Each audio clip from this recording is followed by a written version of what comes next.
Federal Drive is presented by GEHA, Government Employees Health Association, proudly providing health and dental benefits to federal employees and their families. Visit GEHA.com. Looking at the president's defense budget request, the story is partly about how much money is there, but it's also about what the administration is asking the Pentagon to lean into.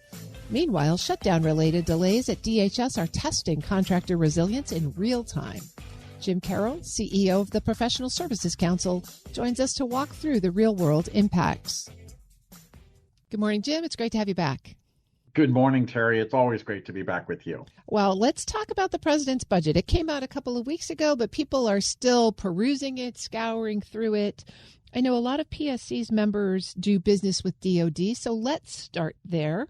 When you look at the president's 27 budget request for DOD, what do you think the story is that this administration is trying to tell about how it sees the Pentagon's role? Yeah, I mean, it's a great question, Terry. And I have to say, living my entire life in D.C. and, working in and out of the government and politics and everything, the president's budget request is always a guiding tool. It's not an absolute. And so first off, the top line number is stunning, but it was something that we had been hearing, and I'm sure you had been hearing also for months, that the request was going to come in at 1.5 trillion. And so that number was not a surprise because it had been telegraphed, perhaps intentionally, that this type of request is coming. What it shows, though, is really the laser focus right now on the Pentagon and on Secretary Hegseth and what is happening around the world, for good or for bad, right? We're seeing the support of Ukraine, which appears to be diminishing, at least by some of the open source reporting. But what we have seen is the conflict in Iran has just been very successful, if you will, but also a costly campaign. And we're very proud of our member companies at Professional Services Council that are able to support our warfighters and provide critical intelligence, critical information gathering, and other tools necessary to support the warfighter. But it comes at a price. And so, with a $1.5 trillion request, 1.1 of the $1 trillion is discretionary. And then, what we're hearing also and what we're seeing is $350 billion as a supplemental request through the reconciliation process. And it's a big lift. There's no question about it that this, achieving a 1.5 is a huge lift. But I think also important for everyone to understand is when you bore down in to the request, the PBR, that it shows in very clear terms what is of the most importance to this administration. And one of the things that we heard this from the very beginning days of the administration, Terry, we actually heard it from them during the transition, that the Golden Dome is going to be a major priority, and that is going to cost $17, $20 billion for that effort. Golden Dome is primarily in the reconciliation portion of the budget request, though. What do you see in the base? Where are the storylines there? I think what we're seeing are drones, which, again, you have to sort of think about the Golden Dome. And what it's showing is that the importance the administration is putting on drones and the ability to counter drones. We've seen them being a critical part of both Ukraine and Russia, and hearing reports of it happening with Iran, Israel, and the drone swarms, which are really, when you see some of the video footage of these drone swarms, it's a terrifying, net of offensive weapons that are coming in. The other is something the president talked about quite a bit during his first term, and he's talking about it now, is shipbuilding and the emphasis on acquiring or building ships as fast as possible. And I think that is something we're paying attention to. Some of our member companies at Professional Services Council are very involved in some of the autonomous ships as well, which are really fascinating, which brings to really the conclusion of the role of AI and artificial intelligence. Terry, you could never be replaced by AI. You're way too talented. And our listeners here are, performing critical roles that can't be replaced by AI, but we certainly are relying on it. And I bet if we had to poll, the hundreds of thousands, millions of listeners to you, Terry, I bet most of them are using AI in some capacity every day, whether it's work related when they get home and looking for some information when they get home is the advance of AI. And so I think we'll really continue to see an effort there in that overall $1.5 trillion request that there'll be some functions, not you, Terry, never you, Terry, but some functions. I appreciate that, Jim. Some functions being done by AI faster and more efficiently. I'm speaking with Jim Carroll. He's CEO of the Professional Services Council.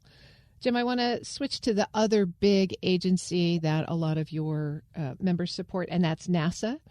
NASA is basically facing a flat budget through 2030 in this budget submission.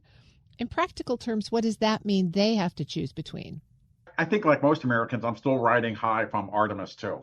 Everything from the launch to waiting what seemed like a really long time to get them out of that capsule when it was floating. What an amazing sight that is, and it shows the leadership of the United States. So much of that work was done by the members of Professional Services Council, pscouncil.org, and the role that they played, and so we're very excited for our members. So many of our members were down there watching it, supporting it, but the budget is interesting, and again, it's directional. One thing that I would keep in mind with this, even though it is flat, the White House, we know does want to continue to support, funding, especially the International Space Station. Some of the research that takes place is very exciting. I would mention that the administrator, Jared Isaacman, who really is just an amazing person, and he himself is an astronaut, as you know, he has talked about insourcing some of the functions to bring it back inside NASA. Without an additional budget request, I'm not sure how he can do that. So we'll continue to play a role in supporting Administrator Isaacman's goal. And it is to be commended what everyone is doing in this community to support this. Terry, I know our time is limited. I wanted to mention real quickly, while we're excited to support the new Secretary of DHS, Terry, we're working hard in an issue there, and this is breaking news for you, Terry, that we're a little bit concerned about the shutdown at DHS impacting payments to some of our member companies. They have performed work, they have done the work, they have paid their employees, but they're not getting the reimbursement. And our concern is that with the DHS shutdown, that there aren't people in seats to be able to process and approve the payment. So it's not an issue with the work itself, it's the shutdown. And so we're going to be working with the Hill. We've contacted the White House, and we'll be working, of course, with DHS, where we have many good friends, to understand this, to support our members of Professional Services Council to get them paid. And so that's a critical issue this week that we've already hit the ground running. That sadly, we think the shutdown is now causing another negative impact for Americans. Jim, we heard some testimony from DHS leaders a week or so ago about those impacts. The Commandant of the Coast Guard testified that they weren't able to pay their electrical bills. Give us some other examples of the payments that you're talking about that are being delayed. Well, I mean, really, it's for anything. It's for services rendered. It's for people that are there. It's some of the technology products that our member companies are delivering, and really expertise that the DHS does not have internally. We're talking about so they're supplemented with contractors. We're talking about advanced screening for overseas packages coming in. We're concerned, the impact that it might have as people are coming back from international travel, and the ability to quickly process people through. Thankfully, we have some members of Professional Services Council that are actually working and manning some of the entry points instead of TSA. They're doing a phenomenal job. We've got to get these people paid, though. So we supplement DHS and every component, whether it's our friends at the United States Coast Guard, Semper Paratus, those folks there, or, whether it's some of the other missions, they need to get back, and we're, God willing, DHS is going to get up and running. So what are you hoping your conversations this week will result in? Are there particular off-ramps that you're hoping to negotiate? What we're hoping to do is, the bottom line is, how can we get these payments processed faster? What can we do to support that?